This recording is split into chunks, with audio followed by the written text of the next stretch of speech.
চিনি ছাড়া চকলেট আইসক্রিমটা বানাবো বলে প্রথমে আমি 2 কাপ মাখানা নিলাম, বড় 2 চামচ কাজু নিলাম, নিয়েছি বড় 2 চামচ আমন্ড, এটা আমি খোসাটা আগে থেকে ছাড়িয়ে নিয়েছি। হাফ কাপ গুঁড়ো দুধ নিলাম। এবার ছোট চামচের 1 চামচ ইনস্ট্যান্ট কফি পাউডার নিলাম ছোট 1 চামচ চার মগজ, 8 থেকে 10টা খেজুর দিলাম, এর বিচিটা আগে থেকে ছাড়িয়ে নিয়েছি। 600 মতো তরল দুধ দিলাম, দুধটা কিন্তু খুব গরম। এবার এই দুধটা রুম টেম্পারেচারে আসা অব্দি এটা একটু ভিজে থাক, এটাকে এরকম একটা জালি ঢাকা দিয়ে রেখে দিলাম। দুধটা যখন রুম টেম্পারেচারে চলে এলো, এবার দুধে ভেজানো উপকরণগুলো কিছুটা আমি মিক্সির বাটিতে দিয়ে এতে আমি 1.5 চামচ মতো কোকো পাউডার দিয়ে মিক্সিতে এটা পেস্ট করে নিলাম।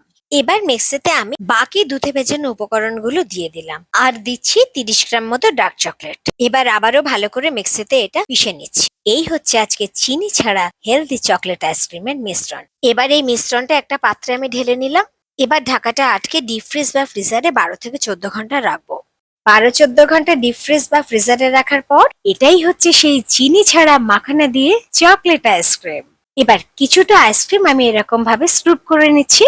আমি নিজে এগুলো কিছু না খেলেও এই আইসক্রিমটা কিন্তু আমি টেস্ট করেছি, সত্যি ভীষণ সুন্দর হয়েছে। আর ওপরে একটু চকলেট সস ড্রিজল করে দিলাম আর একটু চকো চিপস ছড়িয়ে দিলাম। ভালো থাকুন, ধন্যবাদ।